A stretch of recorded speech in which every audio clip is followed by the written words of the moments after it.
Hi, I'm Shoma Basu, and I'm an investigative journalist from India, where trust in media is on the decline. And that is because of primarily two reasons. There are two sides of this problem. One is that the legacy media has been elitist for a long time, catering to one section of people, to one particular class, and the rise in social media, how people are kind of sharing all kind of news on social media.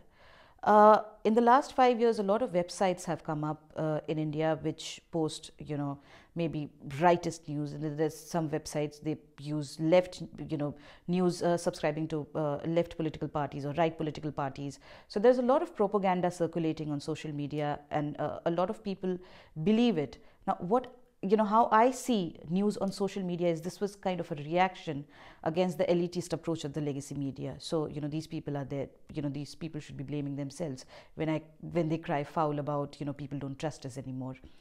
Talking about social media, in India there is a huge problem when it comes to fake news.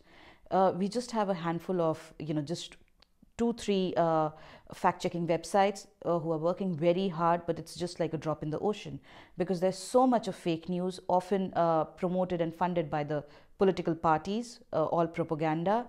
And people, because the demographic dividend in India is right now, it's the average age of India is around 32 years, 32 years. So a person belonging to this age, an office goer who wants to be a responsible citizen, they want to be politically aware, and they kind of share this news very widely because they think this news should be heard. So that is how fake news kind of gets viral with a very good intention from the public that I'm probably telling my friends about something that is happening, 10 things that media is not going to tell you kind of stories. So tell us about your own experience. How have you worked as a journalist within this changing system? Well, I got very disillusioned with the entire system. I was working with newspapers and magazines, and slowly our space started getting restricted, and stories were kind of rejected for non-journalistic reasons. So, out of frustration, I moved out of legacy media and I joined a citizen journalism website, but I wasn't too happy. And then I started my website Reporter at Large, which is a non-profit investigative journalism website. And we kind of focus on we kind of try to give platform to stories that are being rejected in newsrooms. We try to, so our concern, we are not interested in who's going to be the prime minister or how many seats this political party won or that political party won. We want to give voice to, we want to give space to stories that are not really taken by newspapers, maybe from very rural areas, stories about agriculture or development, or stories about common people, who are, I think, very underrepresented in mainstream media. Do you feel that audiences appreciate quality journalism? Can they discriminate between independent journalism and disinformation? Well, there is a lot of lack of media literacy in India, and so that's a challenge. But at the same time, I also believe it's the same old question about giving people the journalism that they need versus giving people the journalism that they want.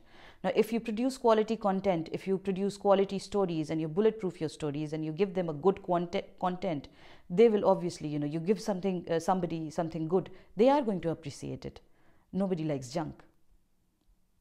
Nowadays in India, journalists are known as prostitute. So it's like a combination of, prostitute and press. So that's the kind of narrative promoted by the political parties. But yes, people do need, independent media. They are rooting for independent media.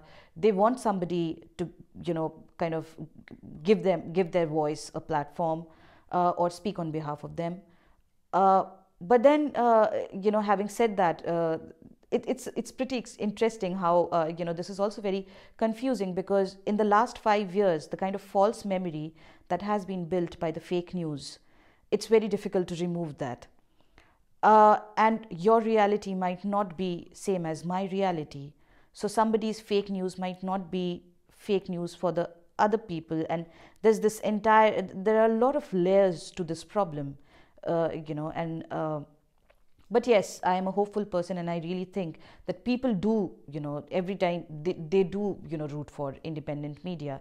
And a lot of websites are coming up now. I'm not the only one. There are a lot of websites who are doing excellent work in India at the moment.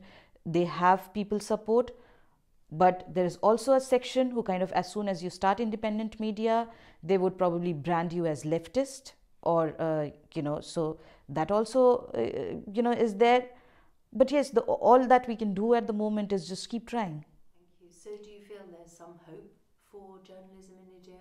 There's, as you said, there's a lot of independent news sites, there's audiences who want quality, independent journalism. So do you feel that things can get better after this recent 5-year period of a lack of trust and increasing disinformation?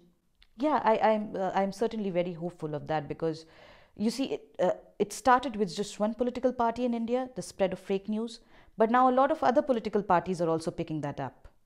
So it's like, this news overload. There is a lot of noise right now in the media scene, and I think this is probably the worst of time that we are facing. And from here, we'll probably move towards, the better. I mean, a better future, because as I see a lot of reporters in newsrooms, they are not happy.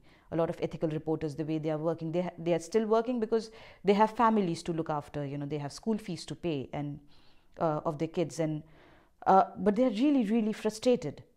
There are some reporters who kind of, who do it deliberately, spread politically polarized, write politically polarized stories. But then also there are also reporters who, who are fed up of the system. So probably if we all organize, and there is a call to organize now, slowly, gradually. So if we all organize and we kind of, decide to stick with what ethical journalism is, what we should be doing, why we joined this profession, probably, things are, I hope, going to get better.